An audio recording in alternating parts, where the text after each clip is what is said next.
The UK Psych Health and Safety and ISO 45003 podcast. Hello and welcome back to the UK Psych Health and Safety podcast. My name is Sheila Lord and I am joined today with my co-host Peter Kelly from the UK HSE.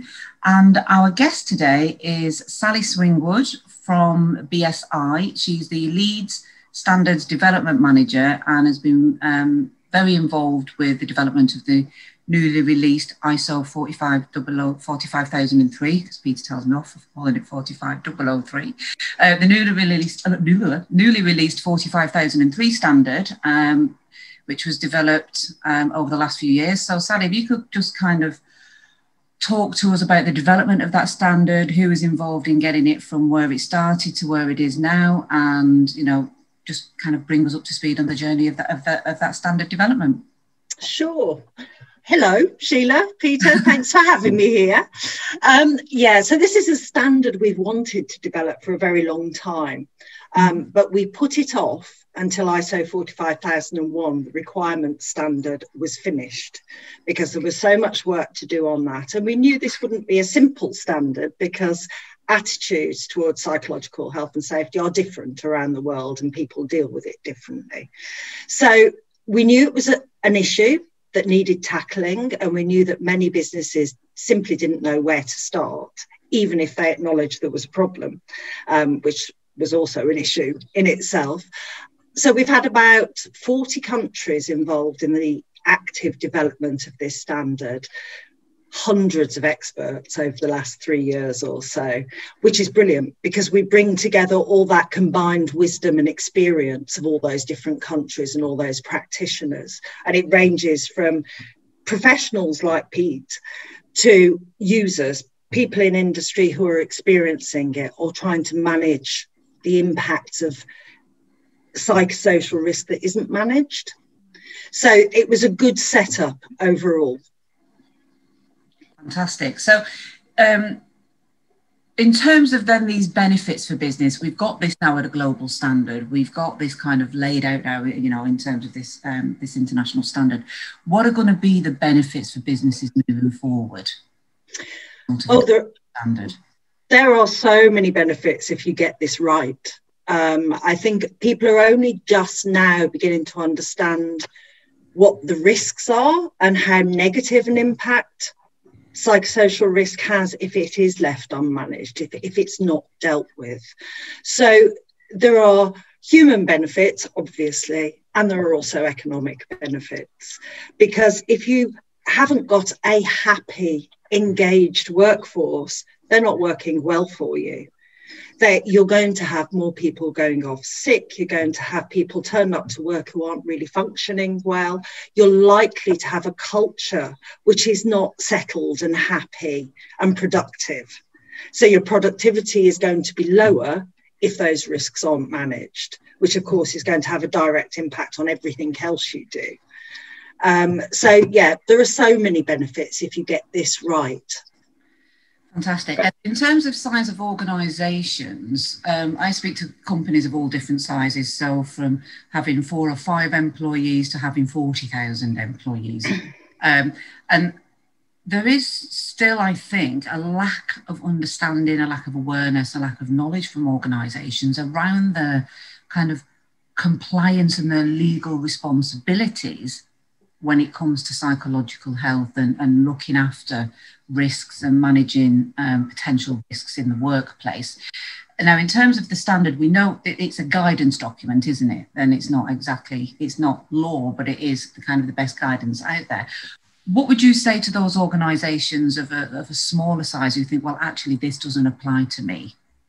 It absolutely applies to you.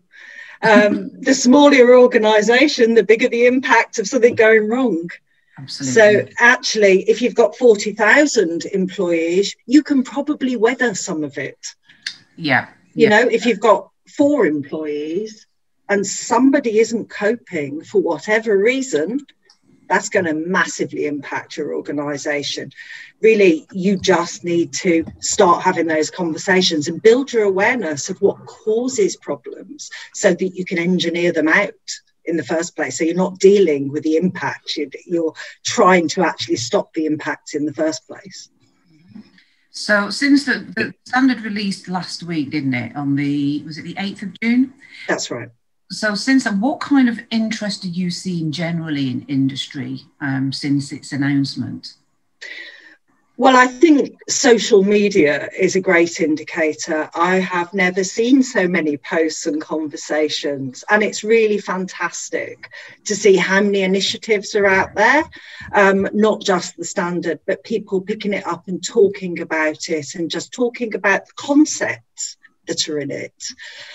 So I would say there is a very high level of interest. We've been doing a series of webinars, and other countries have. There was a Spanish speaking webinar last week or something, and the numbers of people who are attending these just to try and learn more is really, really encouraging. I think, you know, we have reached a stage where people are much more aware that this is something they need to tackle, even if they don't know how to do it. So just that, people are more open and receptive now. So I think the level of interest we're seeing is high.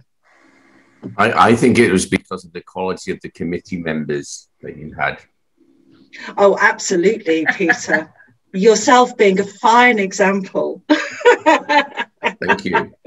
But you know, that's a really good point, because a lot of these webinars, they are using those committee members to talk about it, because there's nothing like the passion of somebody who has helped develop it to talk about it.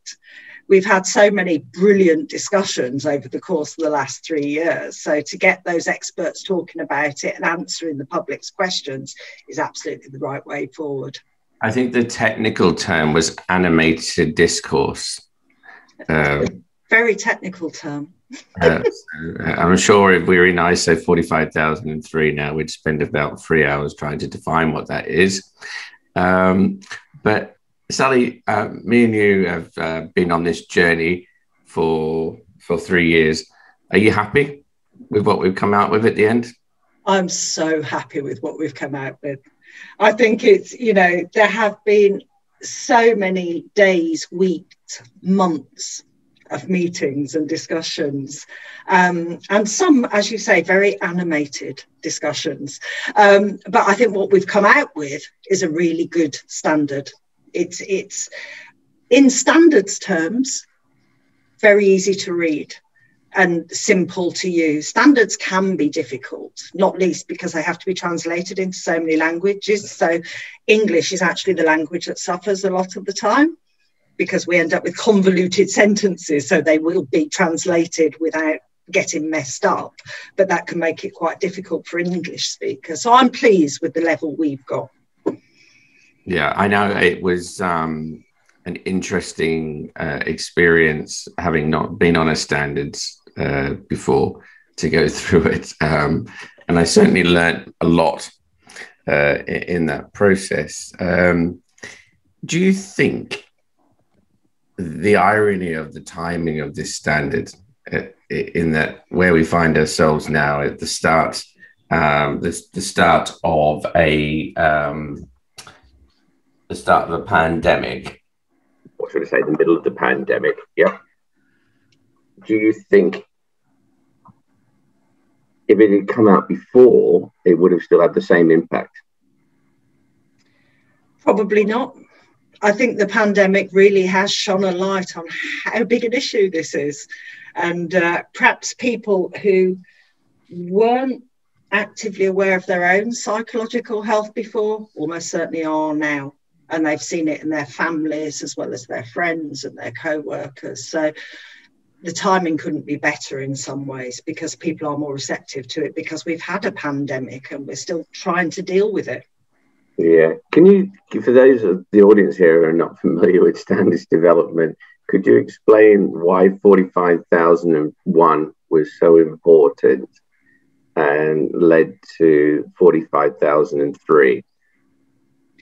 Well, 45,001 is an overarching occupational health and safety management system. So it doesn't go into detail of how you do things, but it sets out the roadmap to manage all of your occupational health and safety issues. So it was really important we got that in place. That was the first global standard of its kind. So you've got one benchmark to work to, particularly if you're an international company, for example. So it was important to get that set up and going before we tackled this, because obviously psychological health is part of that overarching occupational health and safety management system. We don't want you to set up a separate management system for this. It's definitely a complementary standard.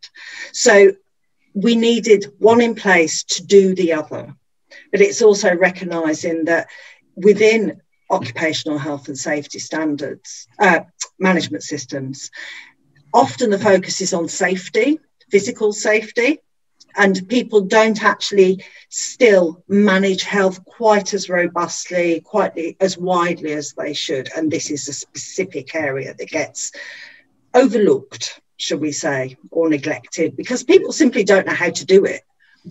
But I think there are some naysayers, aren't there, that say, well, you know, really, should we have been doing a standard for psychological health? Does this really sit inside health and safety?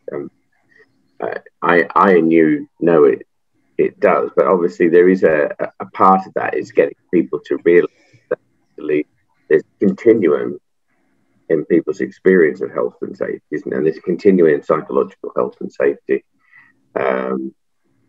Yeah, so obviously 45,001 does give you that structure, and that's a defined standard, isn't it? Accepted as that isn't voluntary, is it?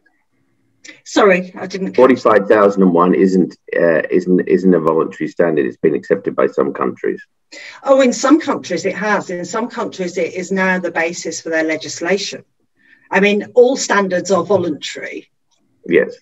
Initially, at the very least. But if a country like, I believe, Malaysia has written it into legislation, it is no longer voluntary in Malaysia.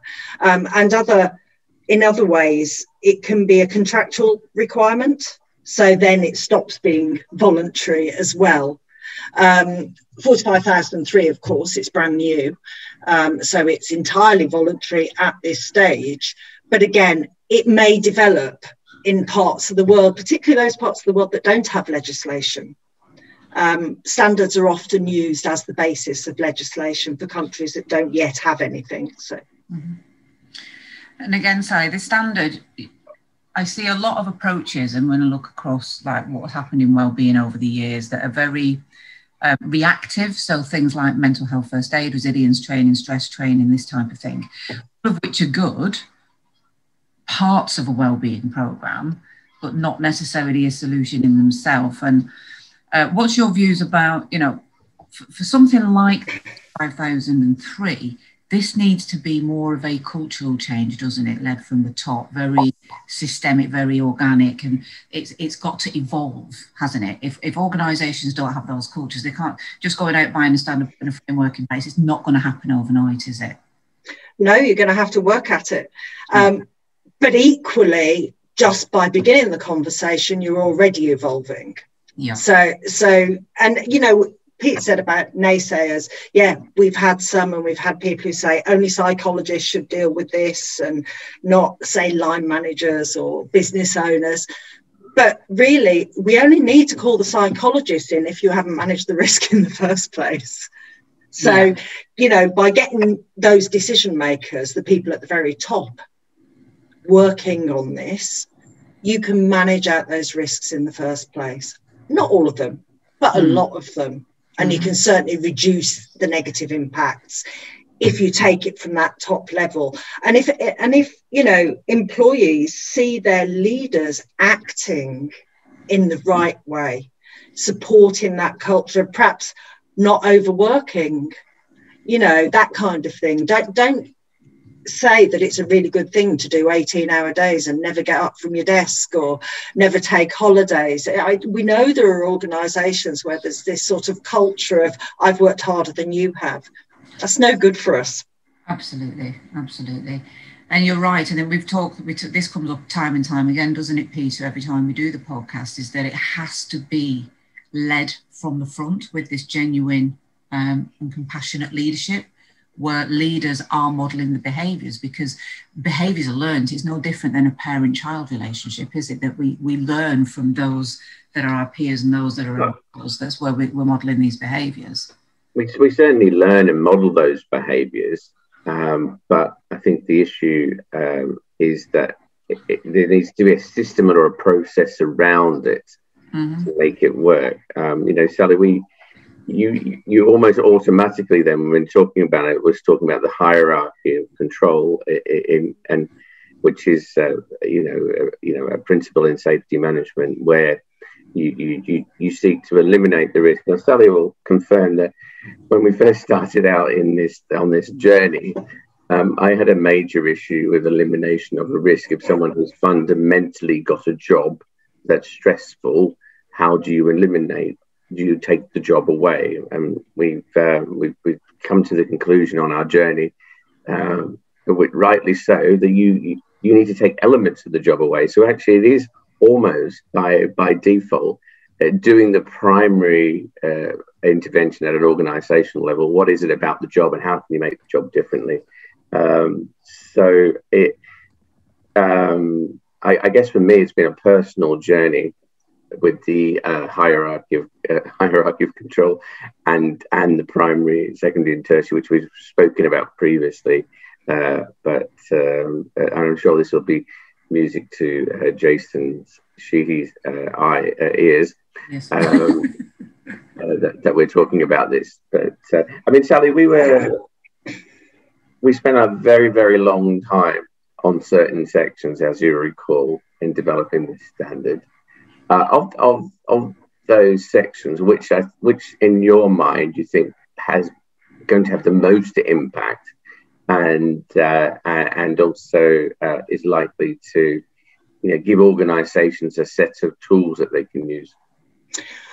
I think for the first-time user, somebody with no experience, those long lists of how hazards can arise and what you can do about them are really going to make a massive difference. That's basic learning.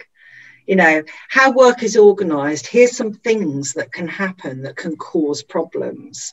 I think it's really basic education on one level if you're already aware of these things. But if you're not, I think that's going to make a massive difference. It's just going to put tools into the box for people. They go, okay, I get it now. That this social interaction could cause issues, or I don't know. Oh, people are working in a very hot, cramped office. That could cause issues. Just being aware of those things, I think, is going to make a massive difference. But it's got to be done with the context clause. You've got to understand your own setup, your own people, and how your business works and what's affecting it. So it's that combination that I think will really make a difference initially. Yeah, it was interesting. I sat down with someone last week and they said, I don't know, 6, 7, 8, what is this? And I said, well, it's the principles of risk assessments, preparing the organisation, getting management buy-in, actually, what are the environmental factors, and then obviously doing the assessment of what that risk is and managing it. So hazard identification, as we've talked about, is really important, because there is a hazard in the workplace. It's psychological. To what degree will the risk be self-evident? So it's interesting. They turned around to me and went, it makes perfect sense when you describe it like that. But I think we've probably still got a way to go to take people through 6, 7, 8, 5, 6, 7, and 8 of the ISO standard as basically a template of can-do act. And you bring up clause 5, and part of clause 5 is this worker participation and consultation. Absolutely. And that's huge. Talk to people, listen to them more than talk to them. Really understand what's getting to people rather than assuming because I think there's a bit of a tendency to do that sometimes, that we think we know, but actually the people doing the job have a much better idea. Yeah, and that's always been the basis of most risk assessments in this area. What is the problem? I've done a survey, but what do my employees think the problem is? I'm often, if I've done this management standards, I haven't assumed I know what the issue is. I mean, based on the data I've got back from the risk assessment, I've got a fair idea. But then what I can do is actually go into asking them what's impacting them. I think that it is all about the person-centered element. Yeah, and again, I think the pandemic will have shifted that. I think a lot of organisations now understand just that they need to run their organisations from a human point of view rather than just a delivery point of view. Because if you haven't got your people sorted, everything else falls apart. No, absolutely. Do you think then we will find ourselves getting good uptake for the standard? Or do you still think there's some work to do to bring businesses up to understanding that this is a key occupational health and safety issue for them? I think both are true. I think we will get good uptake, but I think we can definitely get more by talking, by raising awareness, by doing things like this. And there's a lot of organisations, small organisations out there who can feel that standards aren't for them, but it absolutely is for you. It's just have a look at it, try it, because the benefits are so big. The risks are so big if you don't tackle the issue. So, use these standards. And if there's anything in there that you can't work with, okay, skip that bit and go on to the next bit. But there will be stuff in there that is useful to you. And, I think that's part of our job now, is speaking to all those organisations that actually think we're too small for standards, or, they're written for big business. They're not. They're written for people. Yes, certainly in the development of the standard, we were clear, and many conversations when we've gone off on language, and I've said in the meetings, we have to simplify the language. The language has to be relevant to the people that it's going out to.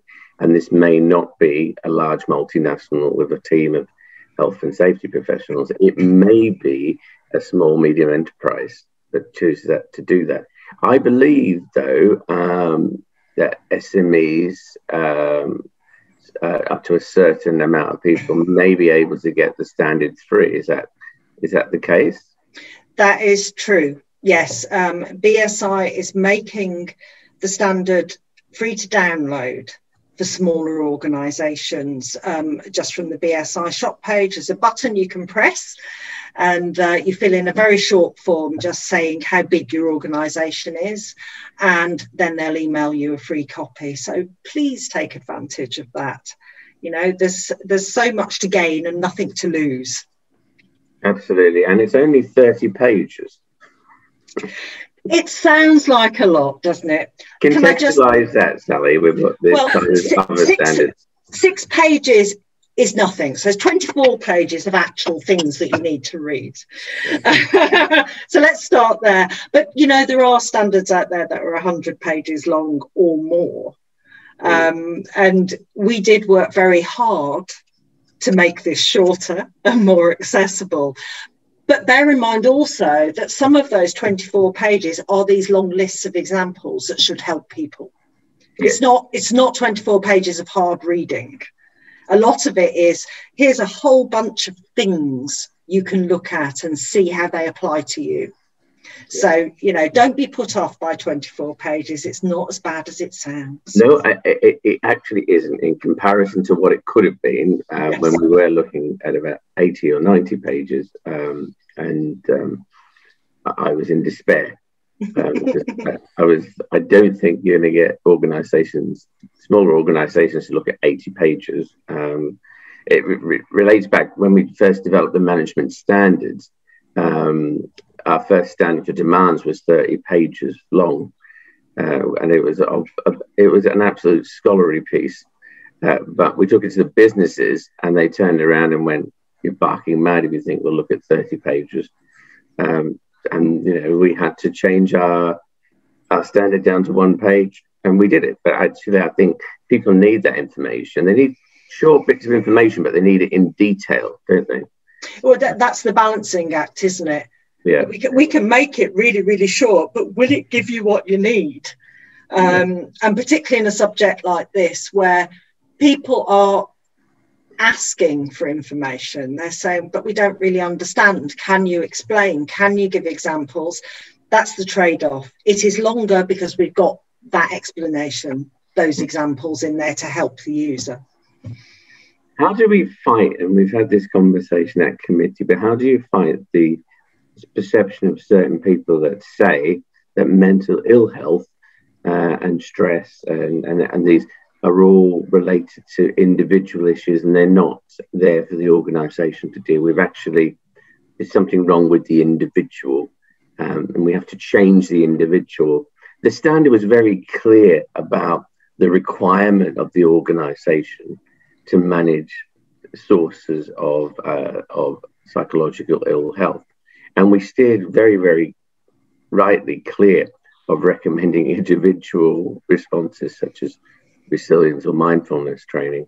But, I still think we have a way to go in convincing some people. And would you agree in terms of there are still some people out there that choose to see mental ill health in the context of work as something that's not the responsibility of the employer? Yes, we still have some way to go. You're absolutely right. And it's all part of that awareness that we need to do. But organisations who see it as not their problem are only suffering themselves, because people are people. I'm not a different person when I go home to when I go to work. So if I am having any issues at home, it's going to impact my work. And if I'm having issues at work, it's going to impact my home. So obviously the organisation can't control what's going on in people's personal lives, but they can control what's going on at work so that people are able to function better and be happier in their workplace, which is going to help overall with their mental health. So if we were developing standards around machine guarding, and we were at committee, and someone said, well, if someone's coming in there because they've got problems at home, they shouldn't put the guarding on the machine. Do you think that would pass? No. No. No, people are expected to do their jobs, right? Exactly. But however they're feeling, whatever's going on in their life, they're expected to do their jobs. Yeah. And so we wouldn't say no. You can avoid. You can increase this risk because you feel like you're suffering. We would say the jobs, you still have to put the guarding on the machine, I guess. And it's the same with this mental. This idea that you come to work somehow with the things that have impacted you at home, and it's not the responsibility of the employer. It is the responsibility of the employer to keep people healthy and safe within the work. And a part of that is exactly this, which is recognizing that people they're not in a good place. They're not in a good way, Absolutely. And you might not be able to fix everybody's issues, but you can definitely create a nurturing, safe environment for them to be in at work. So that A, you're not making it worse, but B, that can really help people. That can really help people get better. So, it's crazy to think it's not my problem. Can I ask you, as someone who started on this journey and didn't start on it from having spent 20 years running around the old area of mental health, what were your learnings about the areas you went through it? Because obviously you're exposed to a whole range of different theories, arguments, and discussions. And you very elegantly kept us all going, even in the midst of some interesting and animated discussions that we had. But what were your own personal learnings about the area?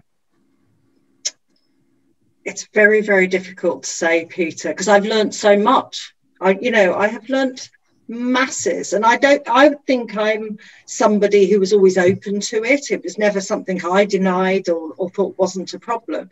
But as you say, I'm no expert.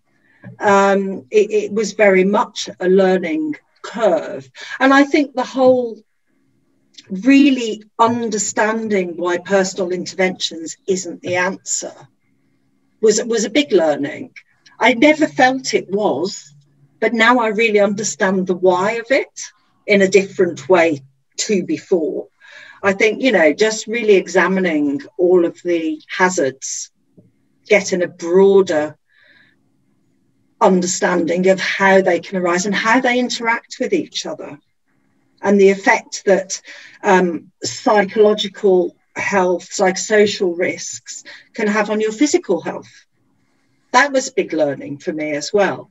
We do tend to box things off and forget that, actually, in very simple layman's terms, we know that if somebody's very stressed, their blood pressure can go up, they could have a heart attack or a stroke.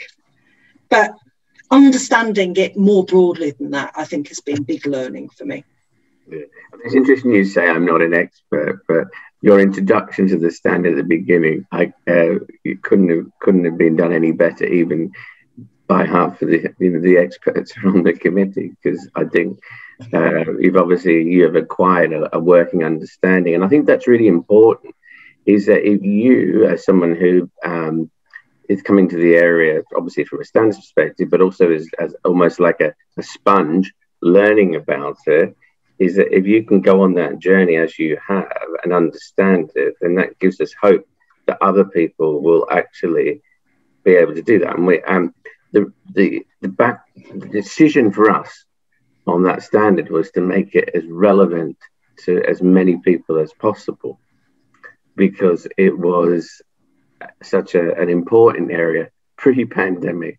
For example, people may not be aware of this, but we would be doing Zoom meetings, would we not? Some of us at 12 o'clock at night, others at 5 in the morning, and we would shift that around to make sure we all accommodated each other, which is almost a practical example of the standard, which is managing demands and managing, how we control that. But yeah, I think I'm hopeful that this standard will be complementary to many of the national approaches that are already there. I think we've had that discussion with Carlo and in Australia and Canada and America and other countries, and I certainly see it as complementary and to go along with the management standards process. Actually, I think what it does is it puts a system in place that makes you able to say, well, what did you do? When did you do it? How did you do it? So I believe it's going to be very, very useful in that respect. And that, if you'd known me 3 years ago. The joy of standards, Peter.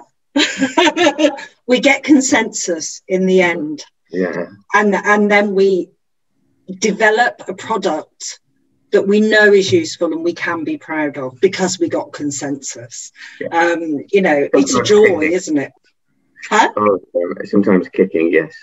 Oh yeah, no, it's like giving birth. There's painful bits, but there's joy at the end. Yeah. Absolutely. But the only problem was that it wasn't 9 months. It was 3 years. It was a long pregnancy. It was a very long pregnancy, and there was a lot of labour involved. I mean, the amount of Zoom meetings we have done over the last 18 months is phenomenal. And the stamina involved by the experts who are helping develop this standard has to be commended. But it also really reflects how important this is. People were sticking with it and determined to make it a good standard. And, lots of compliments to the people we've worked with, including yourself, Peter, that people stuck with it day after day after day. As you say, sometimes working at 2 o'clock in the morning, they were still there every single day. I just think, you brought together a group of very passionate people who want to want to make a difference. And I think that's really important. Obviously we're on a podcast, but if we weren't, you could see that the picture of me with a swimming pool and a hotel behind me, because obviously that's what people think happens in standards meeting, which clearly it doesn't, because most of the time you're sat in an office with lots of desks, and then you're in small groups, and then you're just having arguments and discussions and disagreements. But then you come in, and then Sally just makes it all happen, and we come together. I think it's really important. It's important for those of us who 20 years ago could never have been envisaged an international standard. 10 years ago, this standard did not exist. This was in no one's radar. I think that's for some of us, we wanted it, but we didn't have the mechanisms to make it happen. But this certainly has done that. If you were to, sorry, go on, Sally. Well, no, I think, some people think of standards and they think of, say, the kite mark and safety glass or something like that. And this is very much that new generation of standards. It's about behaviours as much as anything else. And that's where we can really make a difference in our organisations and how they're run to people. It's in our behaviours, isn't it? I mean, obviously, we want safety glass. I'm not saying that those standards aren't vital. They are. But moving down the line, people just understanding that standards can do more than that. They can change cultures. They can change the way we approach things and raise that bar. So, yeah, no, definitely. Sheila, have you got any last questions? Yeah, I've got two questions actually, Sally. So the first one is certification to the standard, okay? Because it is a child standard to 45,001. Just for the listeners that kind of wouldn't be aware of that, how is that going to work? Is there going to be certification? Well, there are some unaccredited certification schemes being offered. They can't be accredited. It's not a requirement standard. It wasn't written for certification. But we know that some people would like to have that external validation that they are doing what they need to do and what the standard recommends they do. But generally, I think the certification belongs with ISO 45001. Rather than 45,003. But whether you've got 45,001 certification or not, if you want that validation, you can get this unaccredited certification. Okay, and is that from BSI? BSI does do it, and I believe other standards bodies will as well. Certification bodies, I apologise. Fantastic. Super. So we can get that extra, because I think for a lot of people that's actually quite important. Why do the standard? And I think, again, with standard, it's being held accountable to an external body, isn't it, that comes in and validates what we're actually doing. Yeah, and for some people that is really important. Yeah. But as a standards writer, I'm going to say, just use the standard. Don't worry about that at this point. It's definitely not vital. Yeah. Using the standard will bring you benefits. Certification may bring you benefits, but using the standard will definitely bring you benefits. Absolutely. And then in terms of that nugget of advice, that one kind of piece of food for thought for business leaders, I always ask guests this, every guest that we have on the podcast is basically, what would be that one nugget that you would say, besides read the standard? Just one. The cherry on the cake. I think the first thing I would say is, do not put this off. Do it now. Fantastic. It's like anything else. It's like starting to get fit or going on a diet. Do it now. One step is the start of your journey, and that will help protect people. Fantastic. Brilliant advice. Okay, that's marvellous.